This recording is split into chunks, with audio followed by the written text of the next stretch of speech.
Okay, we are live. Fantastic. Hey, everybody. Welcome to another Poison Pen podcast. My name is Patrick, and I am the science fiction fantasy selector here at the Pen, currently at the house because I am fighting a cold. I didn't want to infect the rest of the staff, so I'm trying to be responsible. And I am really lucky because I get to interview one of my favorite science fiction fantasy writers, mystery thriller, the kitchen sink, essentially. Daniel O'Malley. Welcome, Daniel. Thank you so Thank you much. so much for having me. Absolutely. This is really exciting. So, unfortunately, I read your book digitally, so I don't have a physical copy of the book Blitz. Unfortunately, I read your book. I'm like, wow. No, I just don't have a physical one to show on screen. But this is a fantastic book. It just came out 2 weeks ago here in the States and published by Little Brown. And it is a fantastic historical thriller, mystery,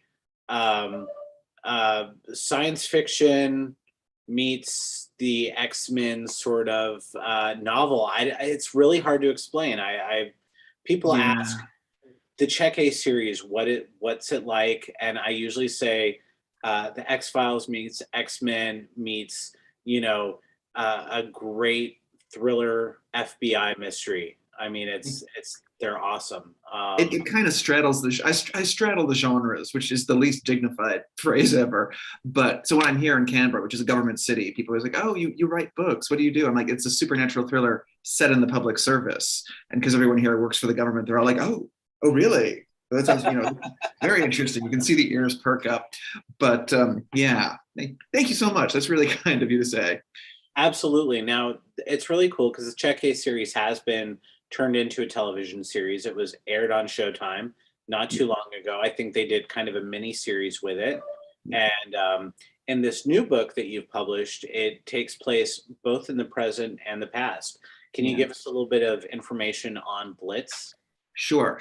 So the series, as I mentioned, supernatural thrillers set in the civil service. This is the secret British government department that deals with and is partially staffed by the supernatural. And in this book, in Blitz, which is kind of a standalone, the first two sort of sit together quite tastily, but this one you can read without having read the first two. Partially, it takes place during the Blitz in London when the bombing attacks are happening from Nazi Germany, and then partially takes place modern day. In Blitz, in the Blitzy part, in the first part, three women are standing in the sky above London watching the bombers come, and they are forbidden from interfering, but one of them snaps and takes down a plane with her bare hands, and they sort of agree, well, we won't tell anybody, but what the hell. But then they discover that something has survived, something has escaped, so they must hunt this down through the war-torn streets of London in secret from their own organization. And then the modern day part deals with a woman, Lynette Binns, whose name I got from a charity auction. Somebody bid to name a character. And normally with that sort of thing, it's very much, name on a tombstone or, the way who gets killed. But this name fit really well. So I was like, yeah, she's the main heroine. And she is a mother and a working librarian and married. And then one day lightning erupts from her body and she is drafted into the Check-A and sent to magical boarding school and then goes off to work. And one day she finds evidence that somebody, and it looks like it must have been her, has been committing murders in the British criminal underworld. And so she immediately goes on the run from her colleagues to figure out what's actually going on. So it's very, very simple, that old time-worn story, basically, Exactly. I mean, you do throw, in not a bad way, the kitchen sink with the number of genres that you cross. But what I really love about that is that you've made a really entertaining book. But on top of that, we learn a heck of a lot about the Blitz as well during World War II. And that was one of my favorite things about it, is the fact that you teach us an awful lot about what's going on and what Britain went through. And that was a fascinating part about the book. What was your inspiration to combine the past and the present, and then specifically the Blitz? Okay, wow. All right, well, the past and the present, I'd read a couple of books that I really loved that did that. Neil Stephenson's Cryptonomicon, for instance. I don't know if you've read it. Huge You fan. probably Huge you fan. probably should have. I mean, Yeah, I've read just about everything that he's written, and he's yeah, okay, phenomenal. But he's not a quick read. You have to no, be willing to kind of tuck in to absorb. absolutely. I mean, I've read all his stuff multiple times, and each time I'm like, oh my god, I didn't even did he know he was doing that? But I really loved that book. So Cryptonomicon deals with partially set in World War II, partially, I guess it's the late 90s, since that's when it came out, early 2000s. But it follows two families, the two families' experiences during the Blitz or Blitz, World War II, and now. And that really, really struck a chord with me. And then, and Connie Willis, who's written time travel books, which we were just talking about beforehand. She Right. wrote she wrote a couple of her time travel books set in World War II and in the Blitz, which I loved. But also growing up in Australia, I think I was at the time when a lot of children's books were coming from the UK. It seemed like all the children's books came from the UK.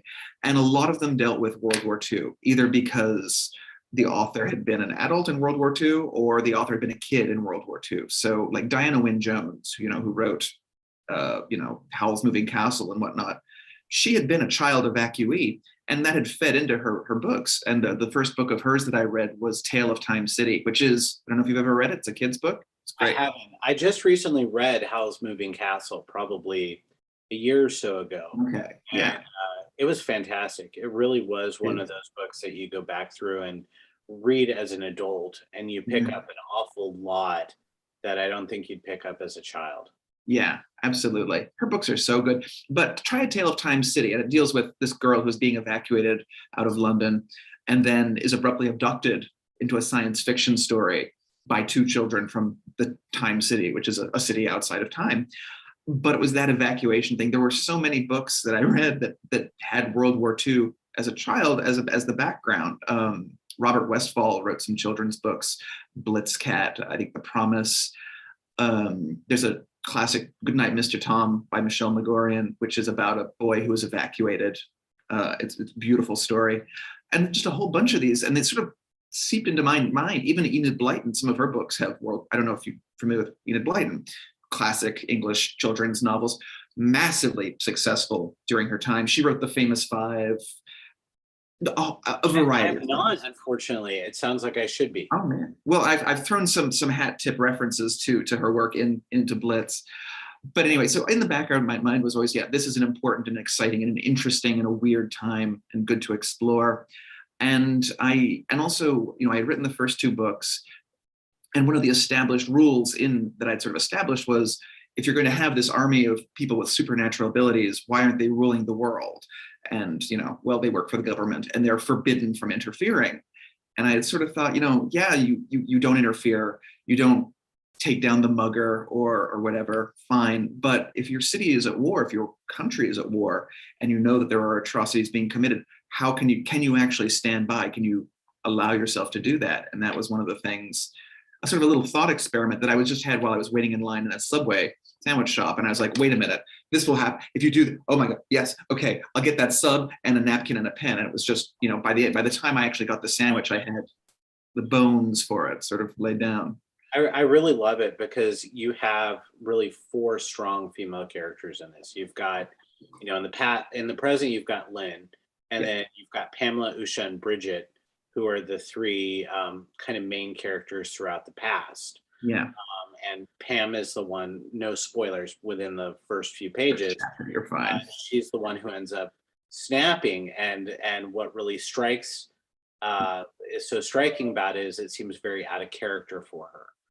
She is probably the one that is the greatest rule follower, the most. Yeah, she's the classic soldier, the good, very effective golden child. Yeah.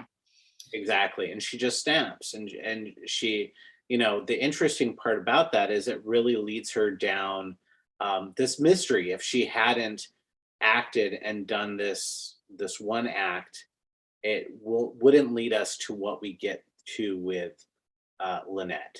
And I don't want to spoil too much because there's a lot going on, but it sort of opens up. Her actions are what send ripples through the present. Yeah, and I was always very interested in the uh, the way that, I mean, it's trite to say, but the actions of people in the past really do affect our lives today. I mean, every we are only here because of decisions made by those who came before us. You and I, or I mean, I think Bill Bryson said, the odds of you actually existing are very slim. Everybody in your ancestry had to live, had to, reproduce and reproduce at the right time to produce the person that's you, kind of thing. And that's just the most basic of it. But, so many things about our lives are, the decisions that we make will influence people in the future. It's a very eerie thought.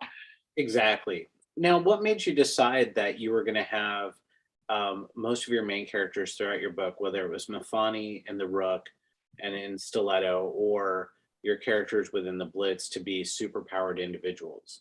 Um, what made you Yeah, decide that that was going to be the direction that you were going to take within the Check A?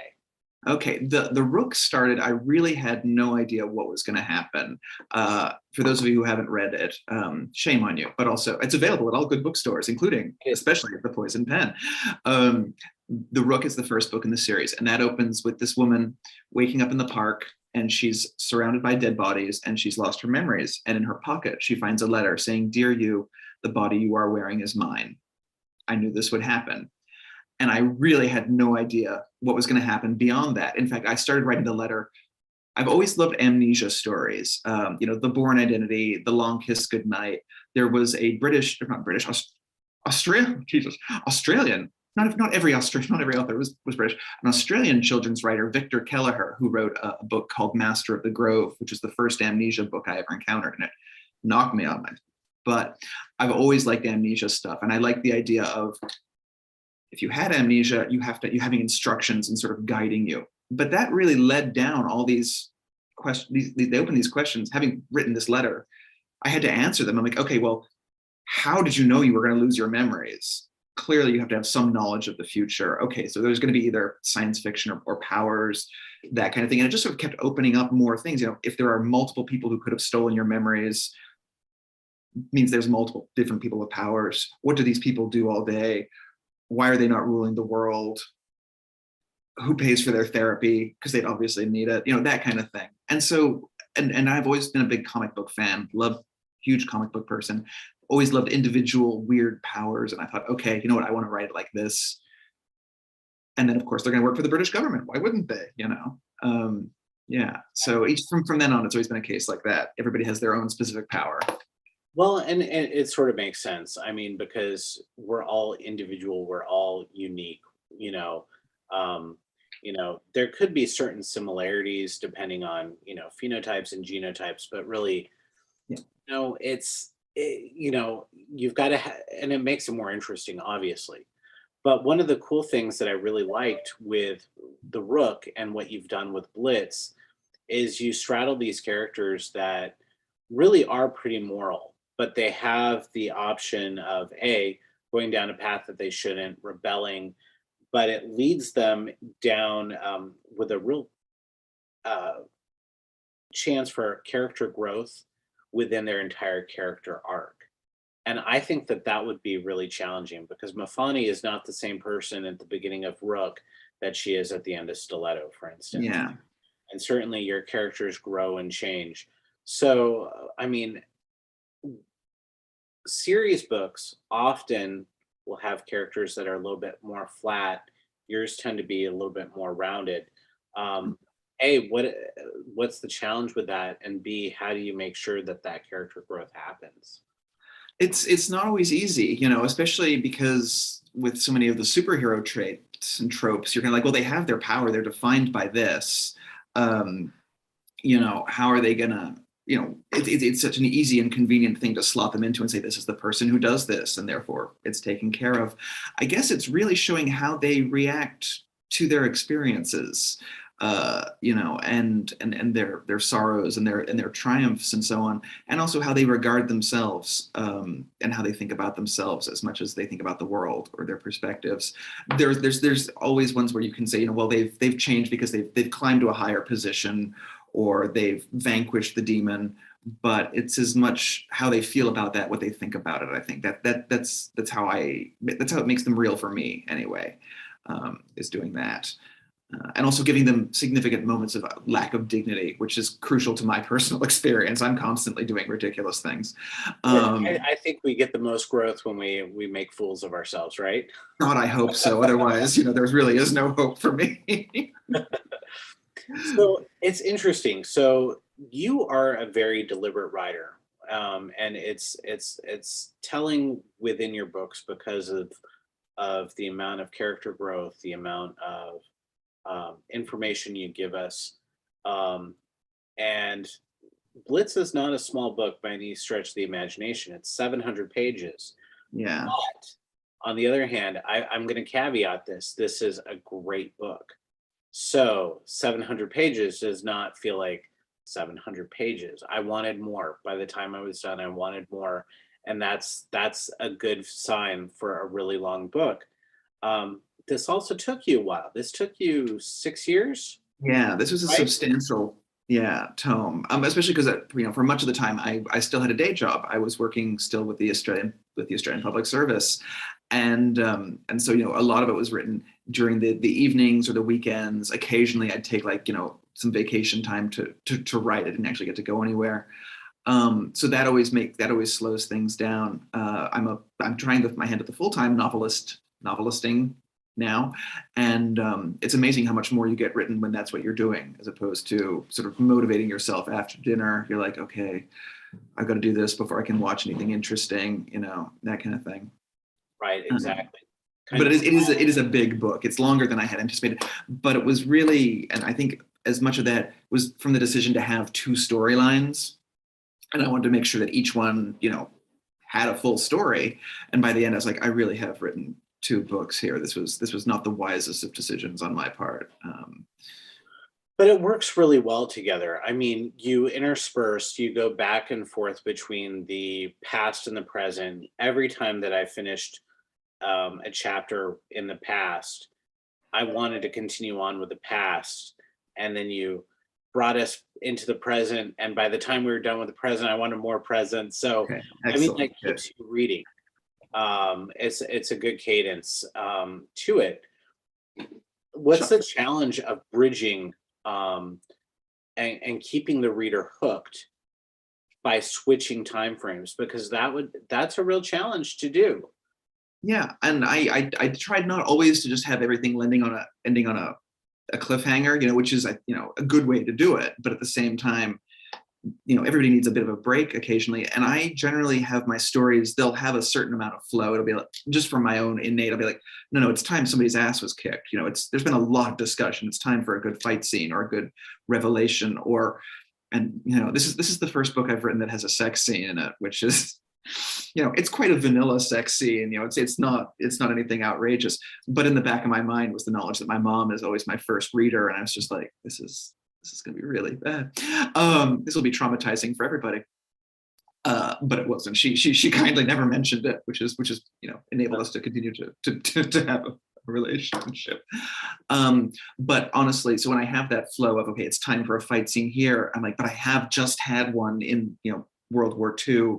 It was hard. It was harder in that regard. And at various points, it was a case of having a post-it for each chapter and saying, okay, putting in an exclamation point for, there's conflict here, therefore I don't want to flank it with conflict elsewhere. This is a very discussion heavy one. This is a very emotion. You don't want to have just like emotion followed by emotion. It's too intense. It gets a little graty. So in some ways it was quite clinical, actually. Things got moved around, and my editor, who's very, very good, would at a couple points say, you might want to move this up. We can't have a long explanation right here, right at the point of the crescendo. And I'd be like, how dare you? This is my, this was very deliberate. I mean, you're right, but really, how dare you? And the problem is inevitably she's correct. It's so vexing. I'm like, okay, fine, I'll move it.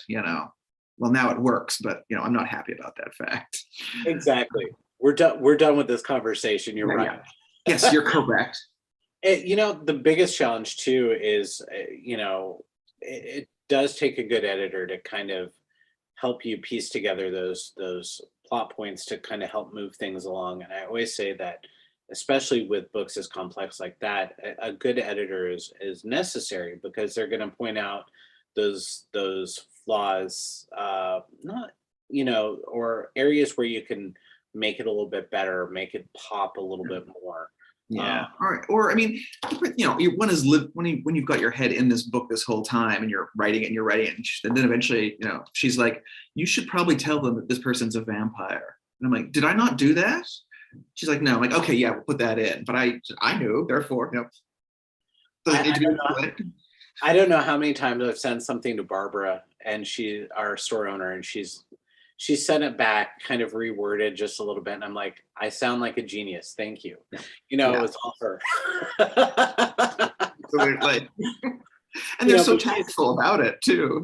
Exactly, but she was Solari's American editor for years. Solari Gentile, a friend of yours, and she was just our writer in residence here at the Poison Pen. So jealous. I know. He says pointedly. No. And it's interesting because I think in the United States we're getting more and more introduced to Australian writers and to I'm going to put in air quotes foreign writers. I mean, it's nice because I think that Jacques Sarong, another Australian writer, did really well and came to the store, and we've had kind of a flow of Australian writers sort of making it to the shop. Do you feel like Australia is becoming more and more of a prominent place for writers to be introduced to the United States and Britain? I guess. I mean, I was quite clinical in my approach, very uncharacteristically strategic insofar as I first went towards an American publisher, American agent and an American publishers, because I knew it was a bigger market, at least for my kind of fiction. But I know that, Australian authors are continuing, they're continuing to emerge and stuff. And I think we're getting a very good culture here of seeing that, of seeing new, fresh writers. So hopefully it all continues to sort of spread out. And also I love seeing new unexpected works from different countries and being like, oh, okay, I didn't know they had a sci-fi or a fantasy presence in these other countries, but it's great to see and brings, brand new perspectives, which I think is fantastic. So hopefully. Exactly. Now people are going to say, Daniel, you don't sound Australian. I know. So my parents are American. My mom's from Kalamazoo, Michigan. My dad's from Philadelphia. I was, born and spawned here, but always had something of the accent. And then, actually quite a strong American accent. Got some mild teasing. And then when I moved to the States, it got completely solidified. There was never any question. So I went there for university and for grad school. And came back, but always had the American accent. No idea. I have Australian vocabulary. That helps. Exactly. I'm not going to use any of it, but So, and it is kind of funny because it's something that people don't expect to hear, but at the same time, you've chosen characters that are Australian or British. I mean, those are kind of your strengths in terms of building out their voices. And one of the things that I really liked within the Blitz was that, all of your characters did sound incredibly British in terms of their tone and in their voice. There wasn't that sort of, you can tell when people are trying to do accents or to do that. I mean, it sort of reads very British. So in terms of creating voice, how are you making sure that, your words are deliberate with, like, for instance, Lynette Lynette's kind of a working woman. She's a little bit more common, she can be, because her husband's a cop, she can be a little bit more in your face, which is a surprise as a librarian. So I'm really curious how you developed that voice that's so clear. Gosh, I don't know. I mean, Lynette took some research startlingly. Her part of her backstory is that she, I was given a certain amount of freedom because she is established as having been a foster child and then adopted. So we know little about her previous early life, but that she has come from difficult circumstances. Even she doesn't really remember, but there's that is sort of part of her existence and her experience. And then she is fostered by these good people who take her in and look after her. And then she is a librarian, and then she's married to a small, not small, a city cop, but not a big city cop. So I really felt that she could have, I could do a lot of different things with her and always be sort of be able to explain it and say, well, this comes from this. You know, if there were any jarring elements, nobody is really one complete, you know, easily defined, oh yes, that's a novelist voice, yes, that's a public servant voice. There's always 10 billion different things that come in. So it was kind of in that regard, you know, that was a thing, was that she's multiple experiences, multiple people.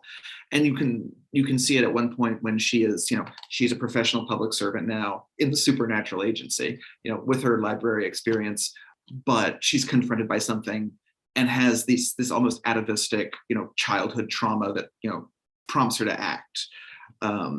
She's complicated in that regard, which I thought was important to establish, and it helps justify her actions or explain her actions, which might seem at first glance a little out of character, but then you can say, okay, it's because of this, it draws on this, and also her cynicism as, you know, the wife of a policeman who's seen things and heard about things and knows how things works, and has a suspicion, even though she's in the government, of authority in a lot of ways. So that was a thing, was talking to friends who are cops, friends who have fostered children, friends who are librarians, and then people from the area that she, you know, her life is set in. Sometimes just a case of watching YouTube videos, sometimes it's a case of, you know, doing research about the area, that kind of thing. Yeah. Yeah, I mean, as a librarian, I always, by education and for 17 years of work, Yeah. I always gravitate to the librarian character. I always like that. I always like the fact that, you know, and you got her right. I mean, one of the things, some of the smartest, most tenacious people I know are librarians. Absolutely. And And it sounds and I've said it before, but it was in some ways that was a convenient shorthand for, okay, this is somebody who's going to be extremely competent, you know, has put up with a lot of crap just by dealing with the public, yes. You know, but is able to maintain a straight face in a lot of ways.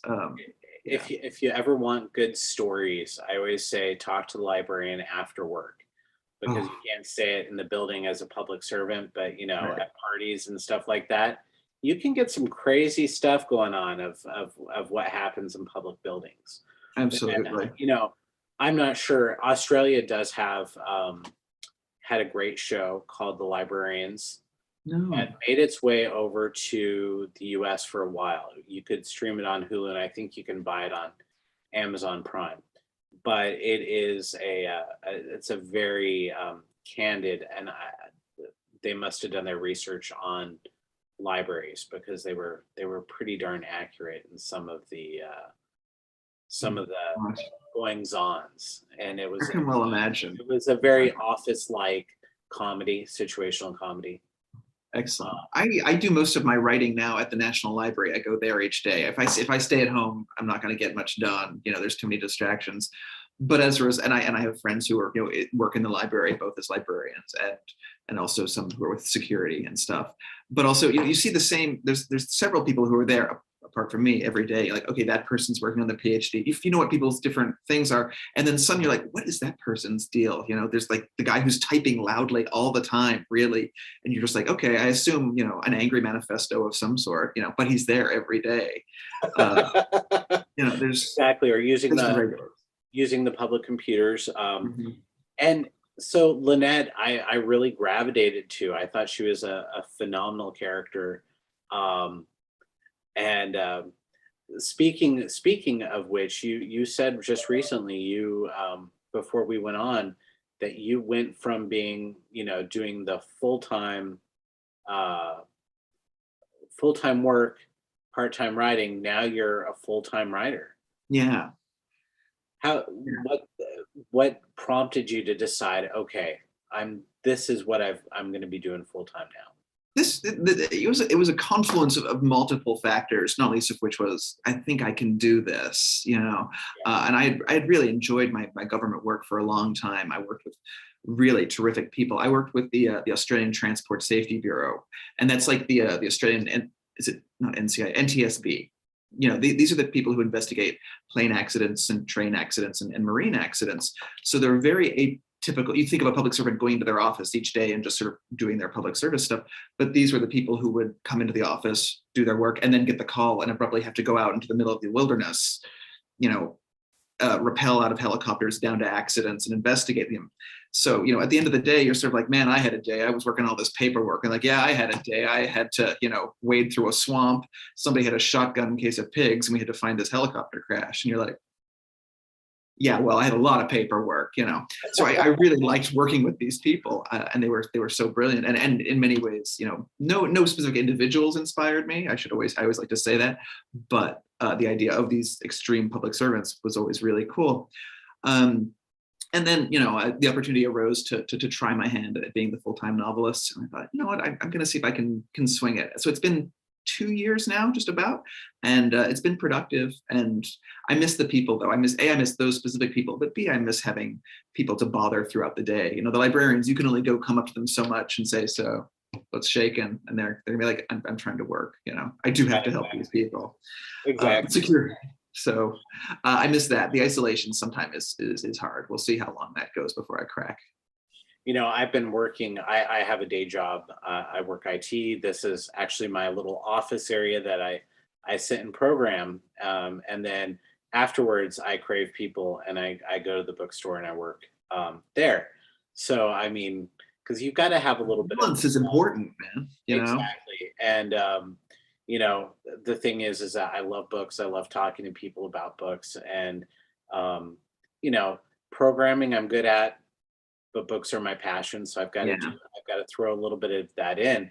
And it's always so exciting to hear when writers talk about, hey, I went full time, because you're really following your passion of being a writer. You need to write to fulfill part of that, your soul. It's completely true. I'm happier in so many ways. I miss a lot of things, but I really do enjoy it, and it feeds on itself.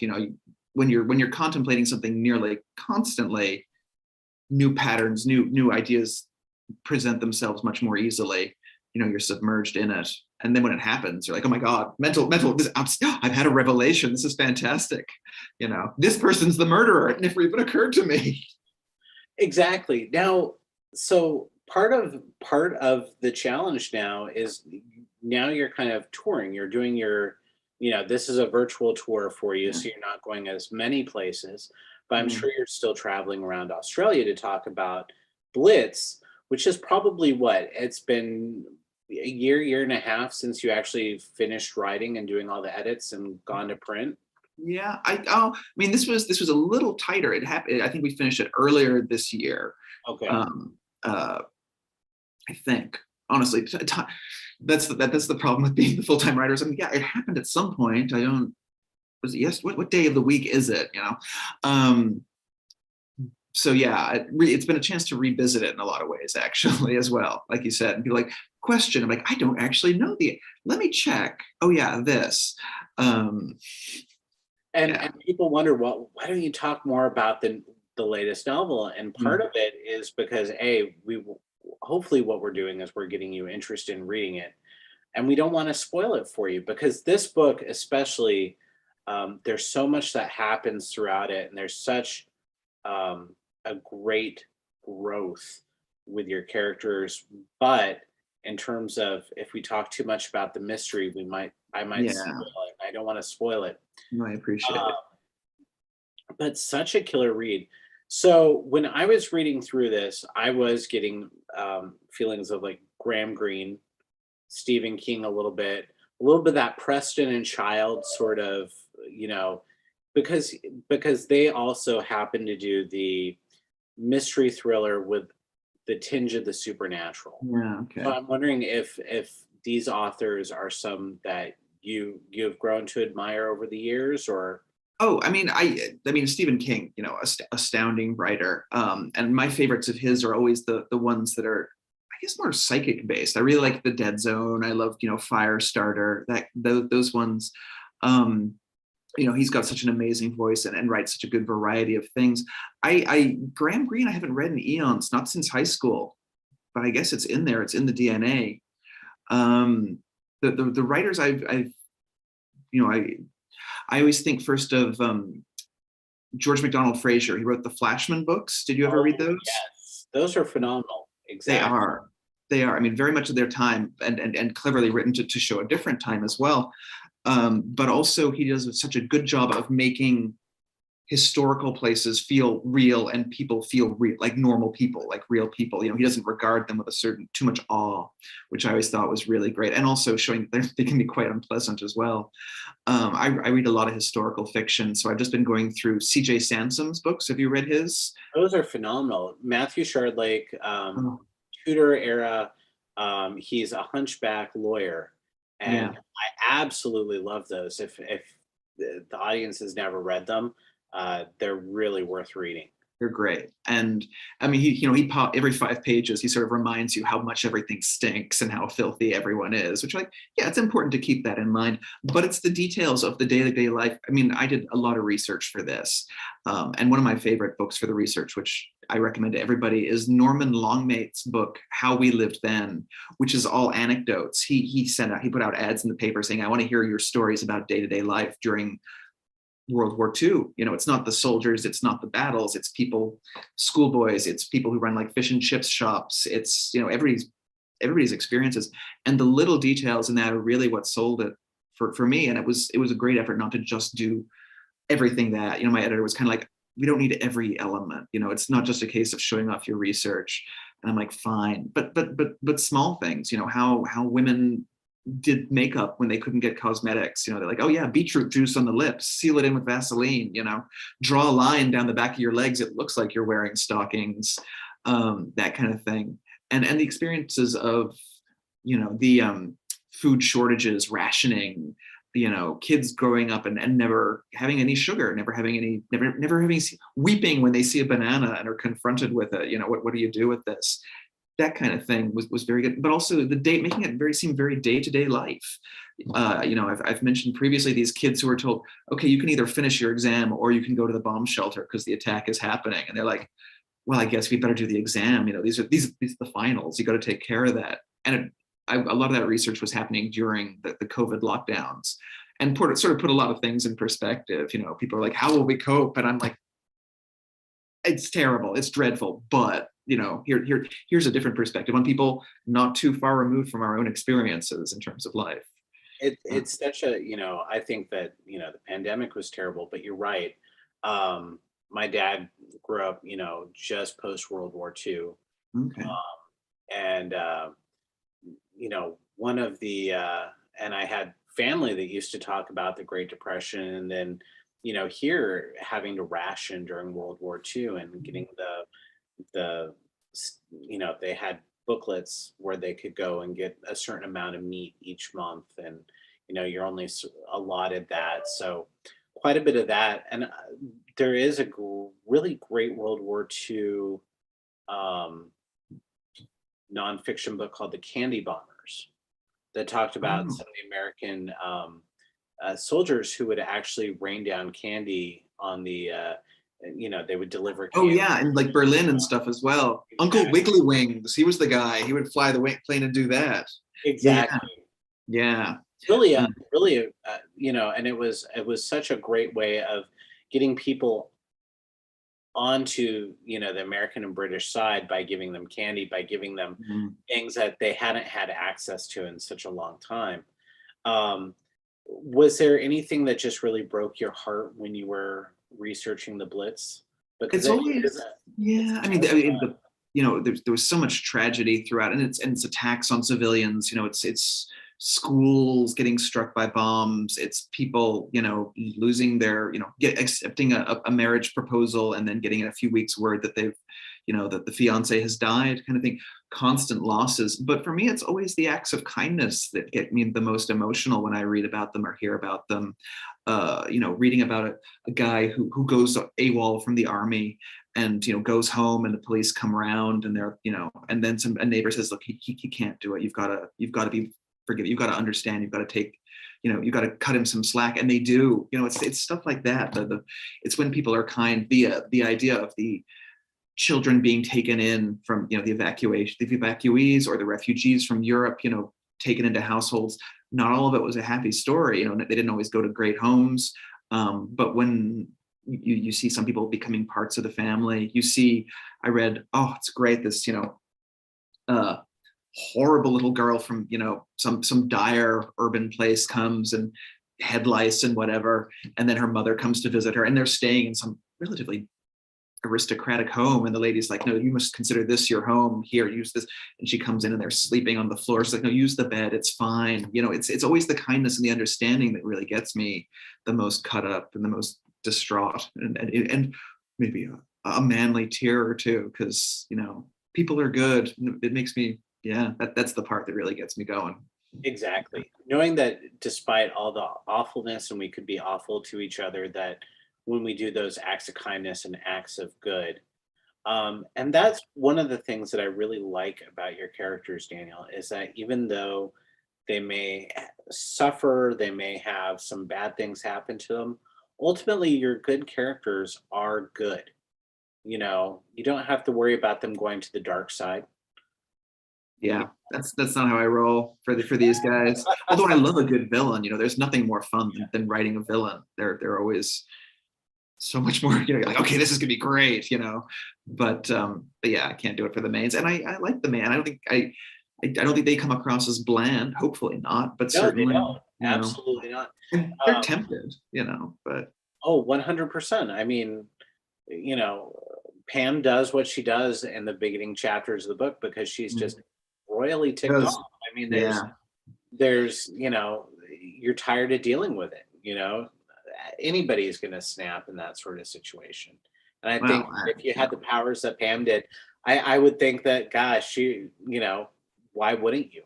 Why yeah, wouldn't knowing that you can make the difference, but you're not allowed to. And it's something I explore. I don't know if you've read the scene. There's a scene where they meet with Winston Churchill, which was super fun to. I don't know if you've read it. It's genius, no.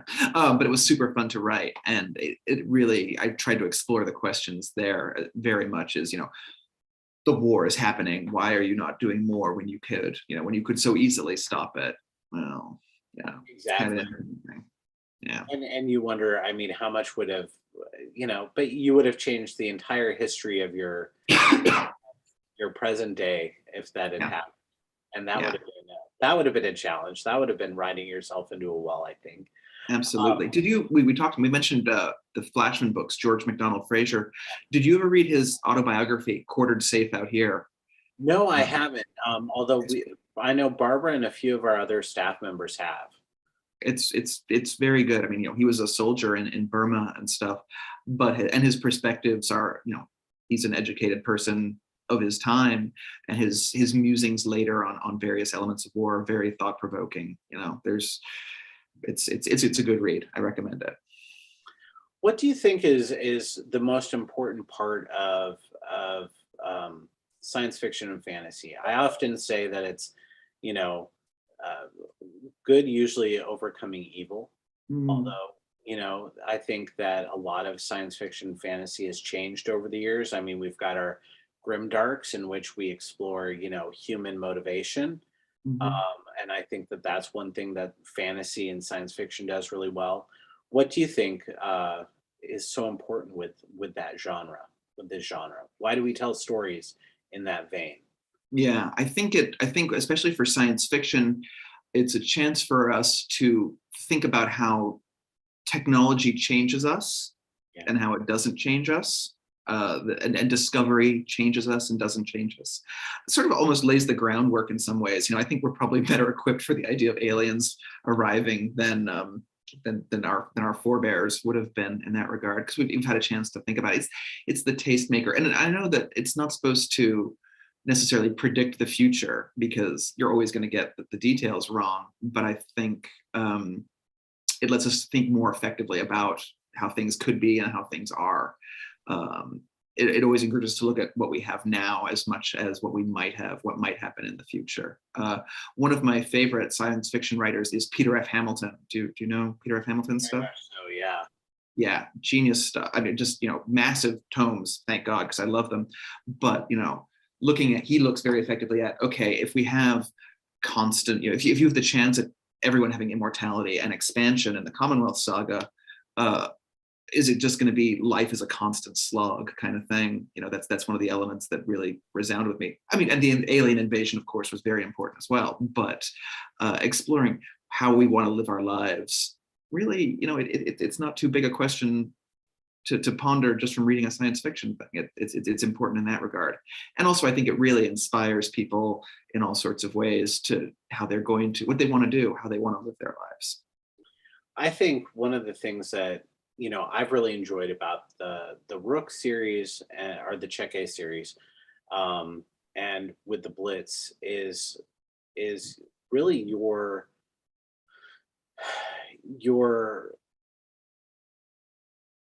analysis of kind of the human condition in terms of, you know, even if we were given these powers, would we actually use them for good or for ill? And I think Mm. that one of the things that ultimately what you say throughout the books is humanity is pretty good. We would do it for good rather than, you know, there might be a few bad apples, but for the most part, even if we were powered, so to speak, Yeah. we would do something more for the good of humanity. And I think that that's one of the things that I really appreciate about your books is that you get to use that to kind of explore that. Thank you. I it's and in Blitz, you see people with powers who don't use them for good, you know, who use them for profit and power and stuff. And I think, and I believe such a thing would have a corrosive effect on a person. And I've tried to explore that somewhat in that, insofar as, you know, if you really believe yourself above and better than those around you, it makes you a worse person, inevitably, not just morally, but in terms of, you know, the way you interact and react with people. You know, you can see it in the cases of some celebrities or people with, you know, significant power. They treat others less, and it is not good. Yes, Not all celebrities by any exactly. means, and not all people with authority or power, but it does have that effect on some people. You know, It does. you can look at a dictator, you can look at an entitled person and see that that's how they treat, you know, without it. Well, Yeah. and you can, you know, you can explore, you know, how we've treated people throughout history, you know, and oftentimes those in power, those groups in power, you know, if they take over a group, tend to kind of walk over the common people. Yeah. Uh, and but I think that that's one of the fun things about it. But the other thing that I really enjoy and I appreciate about your books is that you're not afraid to make them entertaining, but you're also write a really darn good mystery. And for a mystery bookstore like ours, um, that's really cool because not only can I introduce staunch science fiction fantasy readers to your books, but I can try to encourage mystery readers Oh, to cross genre, so to speak. thank you. That's really encouraging to hear. You know, I mean, the Rook was very much a, here are your 10 or however many it was possible, you know, suspects kind of thing. For others, sometimes it's a case of, you know, we're going to track it down. It's a person you've never met, but here's why. It's the clue, and I always enjoy both. Frankly, you know, you sort of, there's always the temptation to say, oh well, you know, I better throw this person in as having been around before. You don't have to. You can show how, like most crimes, it's, you know, it'll be somebody you never encountered previously, and then you're like, okay, it's probably this person. One of the best parts of doing the research for this and the next thing I'm working on is a good friend of mine. I didn't know she had been a homicide detective, and I'm like, really? I need to ask you a lot of questions. And she's like, fine, you know, like she doesn't do it now. But she also gave me some good information on how to use a baton, you know, the extendable telescoping batons. I was also like, so you had one of those as a cop? And she's like, I did. And I'm like, tell me. And she's like, heavy and this. And then like, oh, great, fascinating stuff. So very good research friend to have. And also just a good, you know, good friend. But Exactly. So now you're pretty good with Batten, right? yeah. I feel like I could write an effective scene. I'm sure if actually confronted with a fight, I'd be like, oh, I give up. I can't wail on you with this. But yeah. So So the elephant in the room, what was it like writing for or selling your book yeah, Hollywood yeah, and seeing absolutely. it translated into the big screen? It was, well, multiple screens. It was a fascinating experience. I was at the time working on a very interesting and absorbing project for the government, which I was working on with my organization was doing the search for that missing Malaysian aircraft, MH370. And I was really focused and dedicated on that. And so I had very little to do with the TV show at all. I was sort of, no, you go ahead. I don't know how to write a TV show. I have these other things I'm working on. But I, thought, go forth. I'll be very supportive of that, because I decided early on, if this were, you always have your sort of like, oh, if this gets made into a movie, if this goes this will be amazing. I'll play the guy who has a condor on his head. I wrote that part for myself. No lines, but the big bird. And I had sort of said, what, let them do as they want. If they have good ideas, let them explore them. If they have good opportunities, if they have a great actor, if they have a great thing, don't say it must be a slavish reproduction of the book, because the book exists. And I don't think anybody becomes a writer, television or otherwise, with the idea that I'm just gonna slavishly follow this. I want to have my own ideas. And so I said, go ahead and go nuts. And they came up with some very, very cool, concepts. And the TV show is different from the book. It's different a lot in tone, and then characters change, and portrayals are not as how I had always thought of them. But some are bang on, and some they took ideas and expanded on them very engagingly.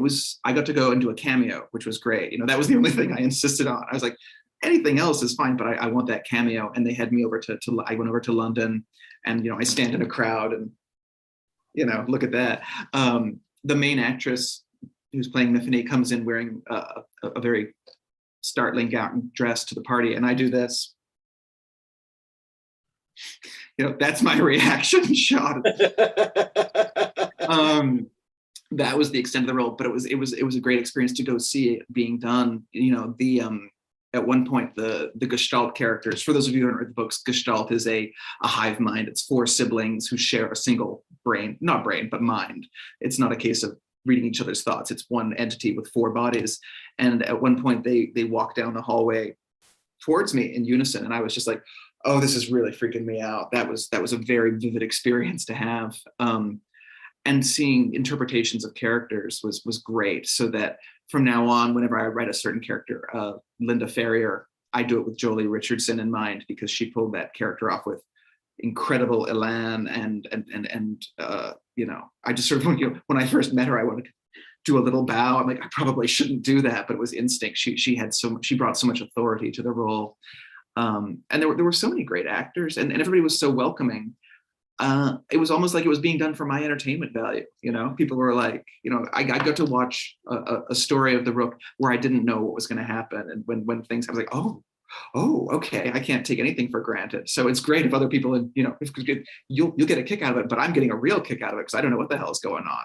But you don't write now for Hollywood in mind. You write really just for your own tastes, right? My own entertainment, and if others happen to enjoy it, which so far they seem to have done, that's great. And especially now that I'm doing it full time, I'm like that I hope that will continue to be the case. But I think so. I think The Blitz is such a brilliant book, and in terms of I hope everybody goes out and it becomes a massive long-term success, because it was such a great read. And like I said, 700 pages, that doesn't feel like 700 pages, and you want to continue on. Can you give us a little bit of a hint of what you're working on right now? I have a few different projects. So I really want to write. I'm working on certainly another one in this universe, in this government department. But it's not going to be 2 different timelines. That nearly killed me. And new character. I like to have the old characters, stop in, but I think it's useful to have different perspectives. I'm not going to give me. It's another mystery sort of thing. But then I'm also working on a couple of. Oh, sorry, there's a small dog behind you, or maybe it's a large dog. But no. This is Paul. Paul.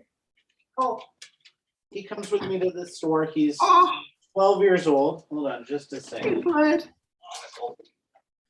Oh, hi. There we go. Hey. There's Paul. Oh little man, my rustling great up there. dog.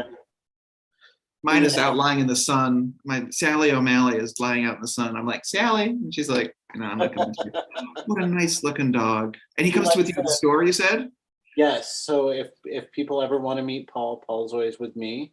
That's Paul's always justifying my with me. trip. Shoot, man. Oh yeah, yeah. He's a very good boy, aren't you? You're a We good love you. Dog arms. Yeah. boy. Bye, Sorry, viewers, Blitz. but Give Paul sausages. oh, really? That's great. Sally likes cheese. She likes Baby Bell cheese.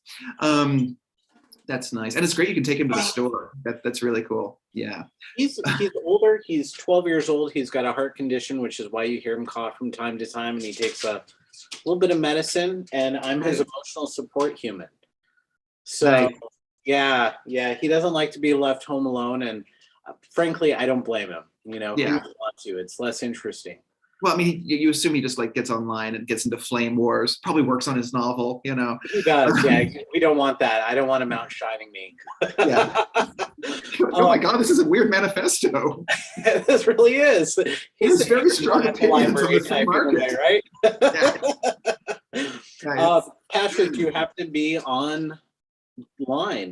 Yes, there we go. Okay. Yeah. Oh, great. Do we have any Q&A? Yeah, what a great conversation, I should just say. I've really been enjoying it myself. Yeah, somebody's watching on YouTube would like to know, are we going to learn more about is it the Croatoan? Is that the American version in upcoming books? Yes, probably not the next one, although I do have an American character in there. But yeah, I definitely want to explore it. So much of the Shake draws on British public service tradition or civil service tradition. I don't know if either of the Pats who are watching watched Yes Minister and Yes Prime Minister. Yes. Okay, good. You can stay. But I was always very interested in that. So I think I would probably have to draw more on like, gosh, what are the American equivalents? Maybe West Wing to a certain extent. I'd like to learn more about the British or the American government system, and I have a bunch of friends in American government, so I'd probably have to interrogate them a goodly amount. But also there's such a big tradition of sci-fi, fantasy, weird urban fantasy and stuff that I'd like to like nod my head to and explore the country more. I miss America very much, and I miss Americans a lot, so I'm keen for any justification for a research trip. I like living in America very much. I miss it a lot. So yes, absolutely, Croatoan would be, and I could probably figure out how to pronounce the name correctly. It's one of those ones where I've seen it written down, like I assume it's Croatoan. Croatoan, I think. We'll go with that. But I can always like justify, it's like, oh no, it's in the books, it's pronounced this way. So the main character of the Rook, Miffany, to rhyme with Tiffany, it's a Welsh name, and that's how the girl I used to babysit would say it. And then some Welsh people are like, it's actually Myfanwy. And I'm like, not in this, it isn't. I'm sorry, she's going to mispronounce her own name. I'm fine with that, So yeah, definitely more Americans in the future. I want to explore it, but I also want to explore other countries. And that was one of the fun things about Blitz is I have a different period, but B, I talk a bit about supernatural stuff throughout the British Empire. And one of the best books that I enjoy researching from is a thing called Plain Tales from the Empire. And if any of you, it's a write-up of radio interviews that the BBC did with people who lived in the British Raj, who lived in Africa when it was, during the protectorates, and Singapore and the South China Seas in the lead up to World War II. Very, very interesting. And once again, those good personal experiences with details where you're like, okay, I'm gonna steal the fact that you use this kind of armchair, or that you shouldn't go hunting pigs by yourself with a spear, those sort of things. It's a great book, Plain Tales from the Empire. I recommend it heartily. Wow. Did you happen to see the Peter Jackson documentary about World War I? Wasn't that phenomenal? It was amazing. And looking at these, the color really does make a difference in the speeding up. We always sort of think, or I always think, oh yeah, World War I, they all talked like this and moved like this. Right. That's just the video. It was great. And bad teeth. Everyone was dirty. Once again, everyone was dirty. Really adds a zing to it. And that the narration was solely comprised of recorded testimony from World War I veterans. That was incredible. I guess the BBC has a vast archive of that kind of thing. One of the things that struck me, and then we'll take this in for a landing, in such a divisive time that we're in now, reading about going and looking at the Blitz You get this idea of, people coming together against a common peril. Yeah. I remember being struck by that when I was in London, just kind of reading some of the memorial stuff. Yeah. Yeah, absolutely. And there's a story, I hope it's true, is that when Ronald Reagan met with the Russian premier of the time, who was the premier of the time? I forget which one. Gorbachev? I think it was Gorbachev, when they were meeting. And I've read that, Reagan said, if aliens invaded, would you help us? And Gorbachev was like, yes. And Reagan was like, yeah, we'd help you. It was that, and this is Cold War. That's the kind of thing where I'm like, oh, we have hope as a species. That seems quaint now, doesn't it? Yeah. Gosh. But I like to think that we'd still step in, Yeah, absolutely. Never. Let's see, a couple more questions are coming in. Okay, Mariah would like to know, while writing this book, did you prefer writing the scenes during the Blitz or in the present?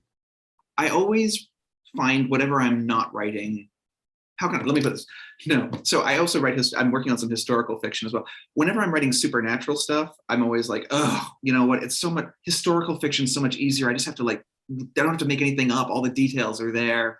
But then when I'm writing historical fiction, I'm like, this is so unfair. I can just do whatever I want with supernatural. So the grass is always greener. Whenever I was writing the World War II stuff, I'd be like, oh, I've got to figure out, I better look up, how much water they were allowed in their bathtub. In the modern day stuff, it's just easy. And then in the modern day stuff, I'm like, God, I don't even have to worry about things like, phones and phone tracking and stuff in the World War II part. I can't wait to get to the next. So it's always whatever I'm working on is the hardest, and I'm a saint for doing it, kind of thing. Let's see, one other quick question here. What inspiration do you draw on for the idiosyncratic powers? Oh God, it just weird, whatever weird circumstances. Generally, I get my best ideas when I'm bored, when I'm in a situation where I can't read or watch anything, I can't entertain myself. So, waiting in a line, like at the Subway sandwich shop, in the shower, either that or if somebody's really irritating me, I'm always looking for a good, weird, supernatural way for them to die. Which makes me sound terrible, but it's the truth nonetheless. Loud typing guy in the library. Oh man, the things that I've imagined happening to him. It's very loud. Actually, he hasn't been there a while. Hopefully he's okay and was not, trampled by a walrus or whatever I was imagining for him. Yeah. So it's that. It's not, some powers. I always like to think about the weird applications for powers. Like, okay, yes, there's a character who can control cloth, can control textiles. And I thought, okay, let's see where I can go with this. And I went to I was like, oh my God, even I'm sort of startled at what, this is quite a frightening power. He can do some very alarming things. And I named that character after the wardrobe master from the Rook miniseries, actually. He was very helpful, the guy. And I was like, I'm going to name a character after you. Do you want to be a villain or do you want to be a hero? And he's like, oh, I'll go with the villain. I'm like, fantastic. All right. You're like crap some people with their own pants. Has there been a graphic novel adaptation of any of your work? Not yet. I'd be fascinated to see how it works, though. And I'd like to try my hand at writing comics. I think that I've always been a huge, graphic novel comic fan. I enjoy Ben Aronovich's work very much. He writes the Rivers of London series. I don't know if you guys are familiar. Very much so, yes. Yeah, but then he has he writes the comics as well that sort of take place in between the books, which I've always been like, that's a cool idea. I wouldn't mind trying my hand. Those have made it to print in the U.S. Really? You usually import his books about a year ahead of time, because okay. They're always out ahead of the American release, usually by about a year. Okay. From England, so and it's that's such a phenomenal series. Yeah, the Rivers of London. I'm trying to think of the title. The American title is different from the Australian. Yeah, Midnight Riot. I think it was. Midnight Riot. Yeah. I wanted to send it to a friend. I was like, I can't find it on Amazon. What the heck? I'm like, oh wait, yeah. I think they switched over. Yeah, titles are always iffy, I guess. I'm always amused by the changes they might need to make for Americans or Australians or whatever. I always think that's kind of interesting. So I've got a personal question for you, Daniel. Violet Crumbles, fan? Yes. Sorry? Fan or not? I enjoy, but I don't come across. I don't eat too many of them. This is for those of you who aren't aware. Violet Crumble is a candy bar. It's a crystallized sugar honeycomb thing in the middle certain event chocolate. I enjoyed, but only in the small ones. The large ones too much because they get really into your teeth. And mildly interesting fact, which you'll have to endure, they can't cut them with blades or they shatter, so they have to use jets of high stream oil to cut through the honeycomb. That's kind of cool. That's really cool. Solari brought someone as a writer in residence, and I never had it before. And I've got to say, that stuff is like crack. Oh, you enjoyed? Okay, I was braced for you to be like, this is the devil's, you know. Is that the one that kind of shatters when you bite into it? Yeah, but then sort of melts in your mouth as you chew on it. I've never had anything like it, and it's okay, I'll make a note. If ever I'm there, I'll make sure I pack some. Generally, the Australian foods I bring as currency are Tim Tams. Are you familiar with Tim Tams? The Australian. Yep. You do the Tim Tam slam where you suck it, the coffee or the whatever through the cookie. No, I've never done the Tim Tam. Oh, you bite the either end off and then you plunge it into the coffee or the Baileys or whatever, and you got to suck real hard to get the stuff up through, and then anyway, it's very pleasant. So Tim Tams and Minties are sort of a mint toffee that'll shut you up for a good long time, that kind of thing. That's currency from Australia for me. No Vegemite. Dude, I took Vegemite to university, and I could empty the Michigan State, the Abbott Hall dining cafeteria by opening the Vegemite to make toast. All the Americans were like recoiling. I'm like, you don't want to try? They looked like they were ready to kill themselves. Yeah. We all have our odd foods, that's for sure. Absolutely. I'm glad you mentioned George MacDonald Fraser. I'm a huge fan. Yeah. His books. What was the name of the memoir, though? I don't think I've read it. Quartered Safe Out Here. Quartered Safe Out Here. Quartered Safe Out Here. And also there's a book of his essays and articles sort of commenting on the modern world as somebody who, a guy from the 40s or whatever. And it's called Lights On at Signpost, I think, or Lights On at Lamppost, something along those lines. Wow. And he talks about various things, including his experiences like writing for Hollywood. Like he wrote Octopussy. And really? I didn't know that. Yeah. And I think he had a first bash at Superman and stuff. He wrote a Three Musketeers movie that did very well in the 70s, and the sequel. And then the sequel. A new adaptation of Flashman would be great.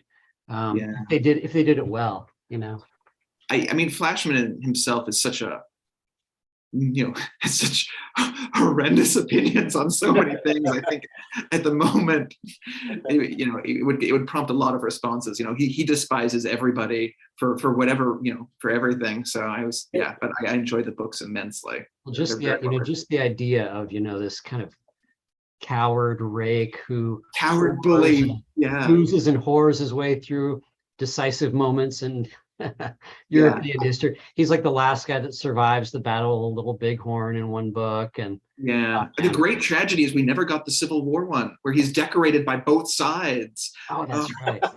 Kills me. Flashman Among the Redskins, wasn't that the title of one of them? Yeah. I think that's my dad's favorite. They could get canceled very easily. They're not PC for our era. They definitely are not. But on the other hand, the guy grew up in, the guy fought in World War II. I mean, he was a creature of a different age. But I don't know if you know the story that when the first one came out, various academic journals thought it was real. Really? Yes, and it's an important new work of, new insights into the Victorian experience. They were like, it's a novel. It's based on Tom Brown's school days. Yeah, love it. Do we have any other questions from society? If not, it's fine. I mean, you and I can shoot the shit with you guys for eons anyway. Well, maybe one last one. Can you talk a little bit more about the political neutrality of your group? Somewhat, yes, I can. Which is to say that, like most civil servants and public servants, they are very apolitical. They have to be apolitical professionally in any case. They're allowed to have their own opinions. There's a phrase from, I think it's from the Australian public service experience, which is frank and fearless, which means that when you are reporting news to, your political people or whatever, you have to give the facts. You have to not sugarcoat it, and don't bring a bias to it. And I think that really that applies to most government workers in all situations. And certainly even for the supernatural ones, it's very much the case of we are here to serve and do our jobs.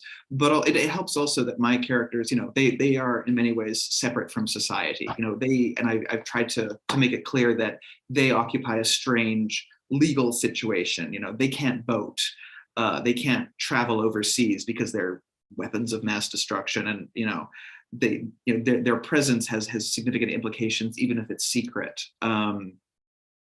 And the whole idea of having this agency, this force that exists only to allow human society to proceed without interference from the supernatural or the inexplicable. And it's something I'm always sort of exploring a little bit more and more, insofar as, people, why do you have to keep it secret? And I like the idea of it being, because if people knew, for the most part, they would respond very, very badly. That was a thing I explore.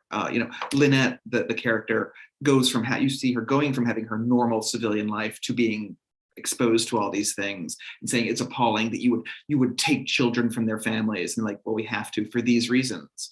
And as a mother, she reacts very strongly to that. And as a person who has also had bad experiences with, the system. But I hope I explore it or explain it, or at least see why they think it's the case, even if you don't agree or Lynn doesn't agree in that score. Not there to serve any particular political view, but rather just to do the job, and do the job as directed. And that's the terrible responsibility of the people who are giving the orders. Is you'll be.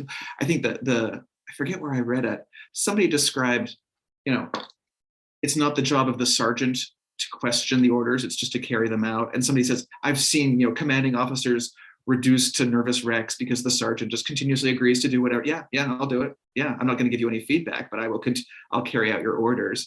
I thought that was a very strong idea. I like that a lot. Yeah.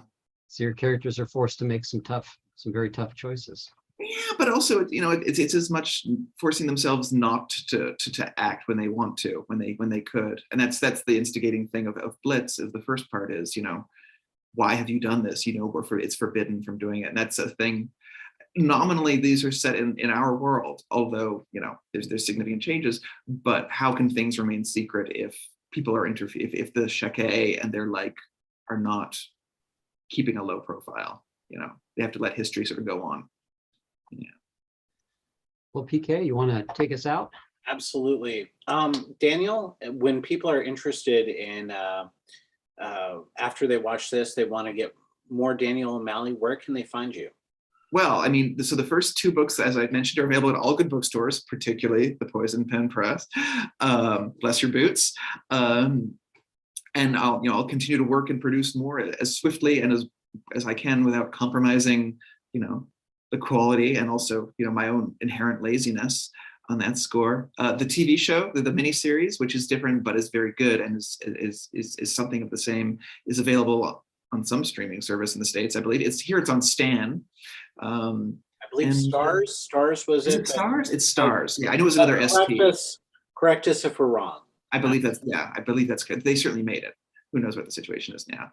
And there are other books we've talked about a bunch that I enjoyed. If you want more information on World War II, day-to-day life experience, How We Lived Then by Norman Longmate's terrific. TV show I love is Foyle's War. I don't know if you guys have seen that. It's murder mystery set in, by Anthony Horowitz, who is also a writer, a novelist. Stuff. Yeah, there's lots of good stuff. There's great stuff out in the world. I forgot the question and I have no answer. No problem. Are you on Twitter or Facebook? Oh, yes. Good thinking. Yes, of course. Yes, I am on Twitter with the least well thought out Twitter handle. You could probably just do Daniel O'Malley, because my Twitter thing is Denim Alley. And this is a result of I would answer the phone at government, be like, hi, ATSB, Dan O'Malley speaking. And they'd be like, hi, Denim. I'm like, no, my name is not Denim Alley. That's not a name. I'm Dan. Anyway, so I thought this will be hilarious. It's never served me well as a Twitter thing since. I'm on the Instagram, usually with pictures of either my dog or cake or interesting flavored milks, but occasionally book stuff as well. And I maintain a Facebook presence. So seek me out. I have a website, www.rookfiles.com, that just got a facelift. And I blog, every once in a while. It's probably time for another blog entry. Do people blog anymore as much? God, I hope not. I hope that justifies me not doing it. My last blog actually was about visiting Solari Gentle in Batlow as part of a writing event. We wrote short stories for trees to commemorate because they had the big bushfires. And one of the things that survived was this century-old arboretum, bewildering and gladly, but fires all around, but these trees survived, and we each got a tree to write a story for, and I got the redwood, and I wrote a good scary Sheke-esque style story that is actually feeding into the book I'm working on at the moment. So Nice. Yeah. Well, fantastic. Cool. Daniel, thank you so much for spending Thank you for having me. This is terrific. I will be descending upon you guys as soon as I can get across the Pacific and whatever amount of land there is between that and your place. Barbara should be around there sometime next year, so fantastic. We'll have to kidnap you, take you across into the state. Brilliant. Yeah, Solari and I both we'll make sure she eats ridiculous food and sees the most ridiculous parts of the region. Terrific. Absolutely. Daniel, thank you so much for doing this. Thank you for having me. It was great. Patrick, thank you for setting up all the tech and making this happen. You bet. Brilliant. Bye, Craig. Thanks everybody for watching. Craig, thank right? you so much. Was Craig the dog? Paul. I think it's like some name. Human name, yeah. Patrick's Paul. Yeah. Try to keep it with the P's. We love you. You're such a good dog. Okay, sorry. Yes, he's like, I want to go for a walk, Dad.